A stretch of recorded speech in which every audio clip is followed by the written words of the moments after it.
नमस्कार मंडळी, श्री स्वामी समर्थ. आपल्या चॅनलमध्ये तुमचं मनपूर्वक स्वागत आहे. आज आपण एक अशा विषयाबद्दल माहिती जाणून घेणार आहोत ज्याबद्दल आपल्या घरातील आजी, आजोबा आणि ज्येष्ठ मंडळी नेहमी सांगत असतात. विवाहित महिलांनी माहेरून काही विशिष्ट गोष्टी सासरी आणू नयेत, अशी एक जुनी धार्मिक आणि पारंपरिक मान्यता आहे.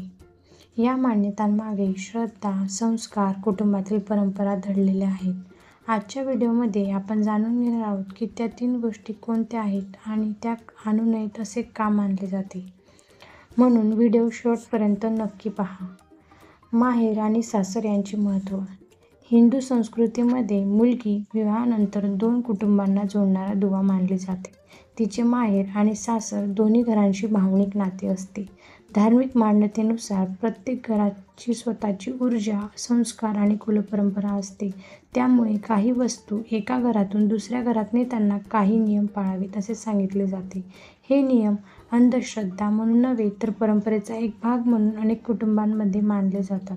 चला तर मग जाणून घेऊयात त्या 3 गोष्टी. माहेरच्या घरातील झाडू. सर्वप्रथम येतो झाडू. आपल्या शास्त्रांमध्ये आणि लोकपरंपरेमध्ये झाडूला माता लक्ष्मीचे प्रतीक मानले गेले आहे. झाडू केवळ साफसफाईचे साधन नसून घरातील नकारात्मकता दूर करून सकारात्मक ऊर्जा निर्माण करणारी वस्तू मानली जाते.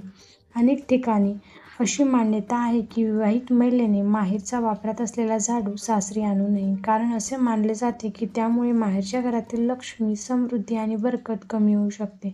जुन्या काळी लोक म्हणायचे की घरातील झाडू म्हणजे त्या घराचे भाग्य असते. म्हणून जर नवीन झाडू घ्यायचा असेल तर तो सासरी स्वतंत्रपणे विकत घ्यावा. माहेरचा झाडू आठवण म्हणून किंवा उपयोगासाठी आणणे टाळावे, अशी पारंपरिक मान्यता आहे. माहेरच्या घरातील मीठ. दुसरी गोष्ट आहे मीठ.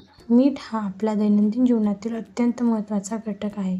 पण धार्मिक दृष्टिकोनातून पाहिले तर मीठ हे विश्वास, नातेसंबंध आणि समृद्धीचे प्रतीक मानले जाते.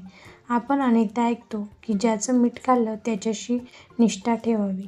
यामुळेच मिठाला विशेष महत्त्व प्राप्त झाले आहे. काही धार्मिक मान्यतांनुसार विवाहित महिलांनी माहेरचं मीठ सासरी आणू नये असे मानले जाते.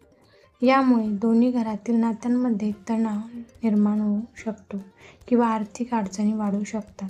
नक्कीच हे श्रद्धेवर आधारित मत आहे, परंतु अनेक घरांमध्ये आजही हा नियम पाळला जातो. म्हणून मीठ, धान्य किंवा अशा काही मूलभूत वस्तू सासरीच खरेदी करणे अधिक योग्य मानले जाते. देवघरातील मूर्ती किंवा पूजेच्या मुख्य वस्तू. तिसरी आणि सर्वात महत्त्वाची गोष्ट म्हणजे माहेरच्या देवघरातील मूर्ती किंवा पूजेच्या प्रमुख वस्तू. देवघर हे कोणत्याही घराचे आध्यात्मिक केंद्र मानले जाते. त्या घरातील पूजा, श्रद्धा, कुलदैवत आणि धार्मिक परंपरा यांच्याशी देवघर जोडलेले असते. म्हणूनच माहेरच्या देवघरातील मुख्य मूर्ती, शंख, घंटा किंवा विशेष पूजेच्या वस्तू सासरी आणणे काही ठिकाणी योग्य मानले जात नाही. असे मानले जाते की त्या वस्तूंमध्ये त्या घरातील आध्यात्मिक ऊर्जा, परंपरा सामावलेल्या असतात. जर सासरी नवीन देवप्रतिमा स्थापन करायची असेल तर ती नवीन आणून विधिपूर्वक प्रतिष्ठापना करावी असे सांगितले जाते. यामुळे दोघी घरांच्या परंपरांचा आदर राखला जातो.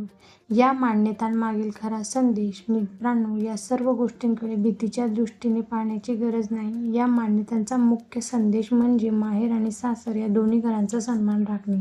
आपल्या संस्कृतीत प्रत्येक वस्तूला एक भावनिक आणि धार्मिक अर्थ दिला गेला आहे. त्यामुळे अशा परंपरा निर्माण झाल्या.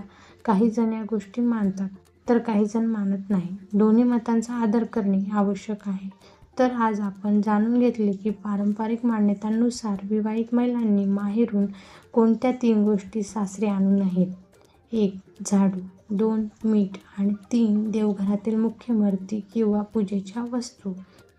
पुन्हा एकदा सांगते की या धार्मिक आणि पारंपरिक मान्यता आहे. वेगवेगळ्या प्रदेशांमध्ये आणि कुटुंबांमध्ये त्यामध्ये बदल असू शकतो. तुमच्या घरात यापैकी कोणती मान्यता पाळली जाते हे आम्हाला कमेंटमध्ये नक्की सांगा. आणि व्हिडिओला आवडला असेल तर लाईक करा, शेअर करा. अशाच धार्मिक व आध्यात्मिक माहितीसाठी चॅनलला सबस्क्राईब करायला विसरू नका. श्री स्वामी समर्थ.